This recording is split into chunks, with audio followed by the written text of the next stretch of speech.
In 2016, Antonio Conte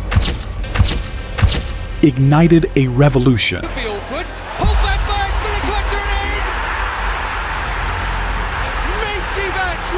Transforming a fallen giant into Premier League champions as Chelsea lift the Premier League trophy again.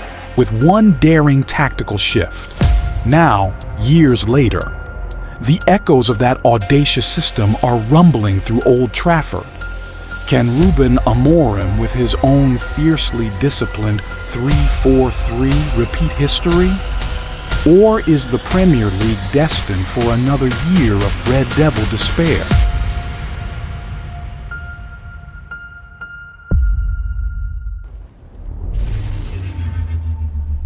Rewind to the summer of 2016. Chelsea Football Club was adrift. The defending champions had finished a dismal 10th.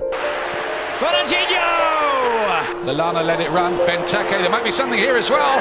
Benteke, 3-1 Liverpool, and surely they have the points now. A season marred by infighting, tactical confusion, and a complete loss of identity. Jose Mourinho, their iconic manager, had been sacked. The club was drowning in chaos, much like Manchester United has arguably been in recent years. Antonio Conte arrived from the Italian national team, a highly decorated tactician, but even he initially struggled to implement his vision within the traditional English four-back systems. Why did you start with four at the back when you'd been so successful with Juventus and Italy with three? The pressure was immense, the media relentless, demanding an immediate return to glory. I tried to start with four back, and in my mind, this team could play with 4-2-4. Conte faced skepticism, questions about his squad's suitability. Chelsea initially started with a back four, primarily a 4-2-3-1, featuring Cahill and Terry.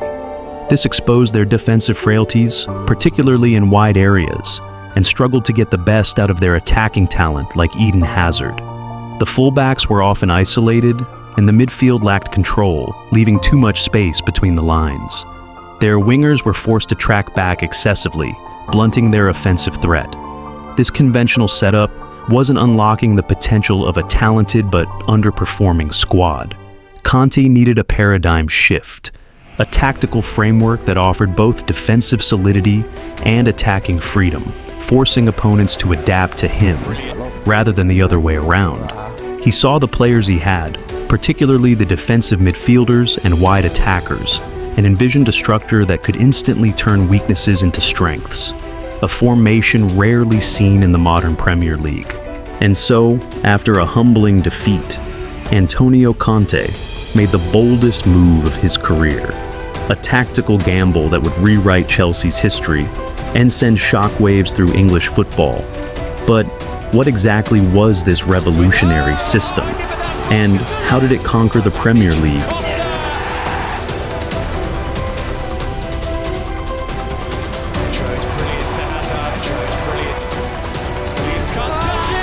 Conte's genius lay in adapting his renowned 3-5-2 to the Premier League's unique demands, particularly the absence of a true trequartista. He unveiled the 3-4-3, a system that fundamentally reshaped Chelsea. At its core were three dedicated center-backs, Azpilicueta, David Luiz, and Cahill, providing immense solidity.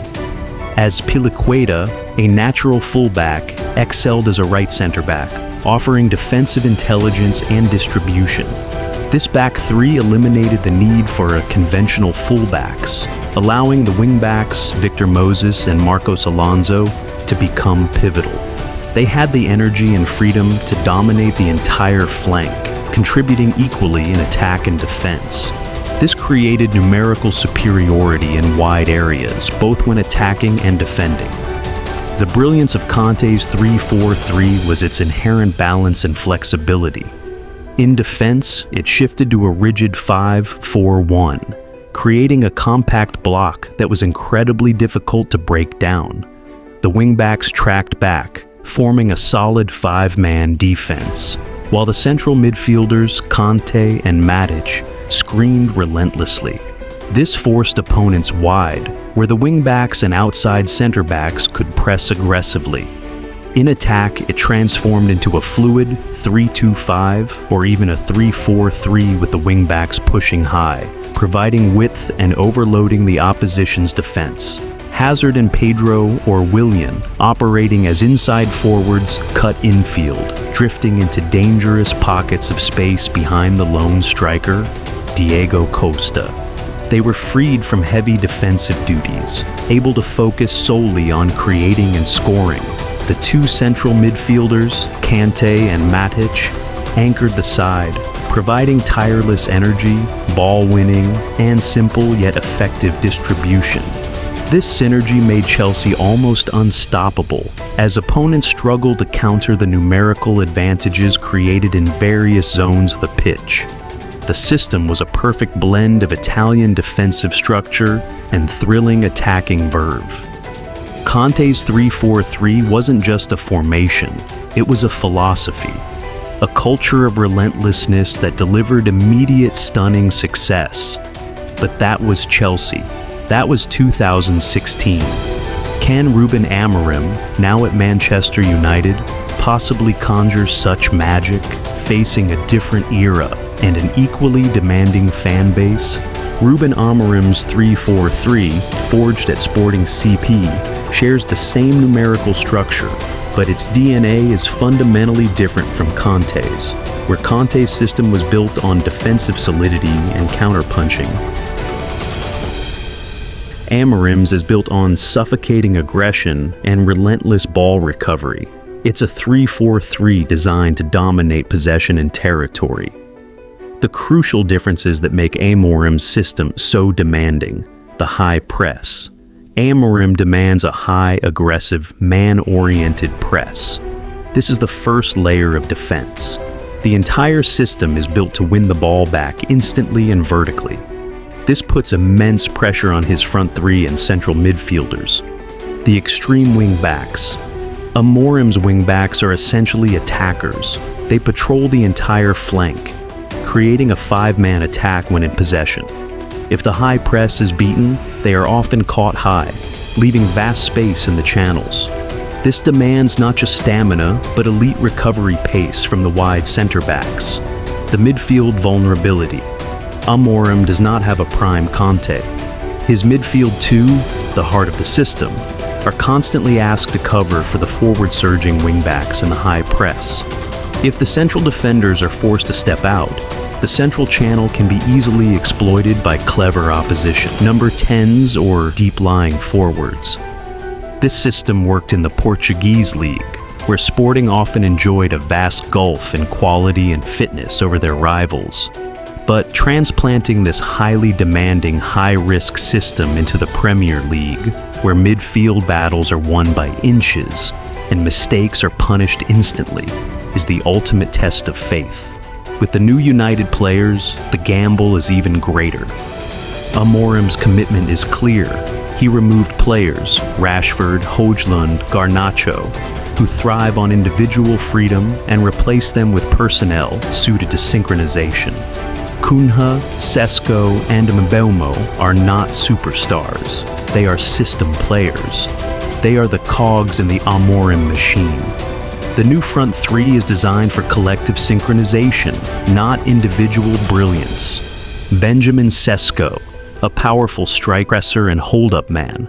His role is to fix the opposing center-backs, opening space for the inside forwards to run into.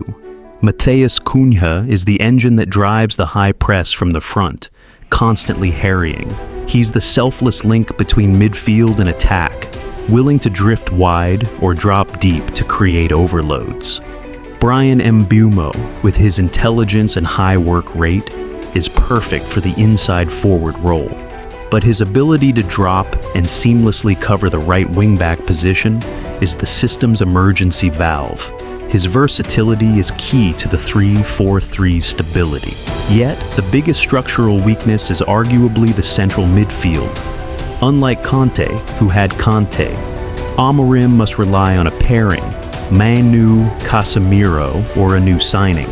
If these two are not perfect, If one is too slow in recovery or poor in positioning, the wide center backs are constantly pulled into uncomfortable wide areas, leaving the middle open for counterattacks.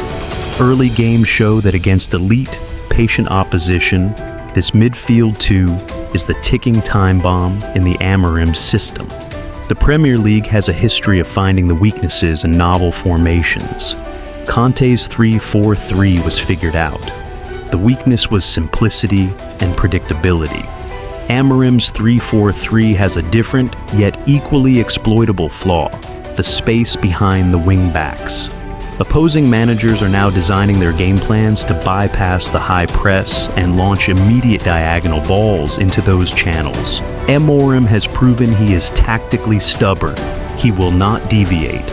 He believes success only comes through the unwavering belief in the system until the players master it.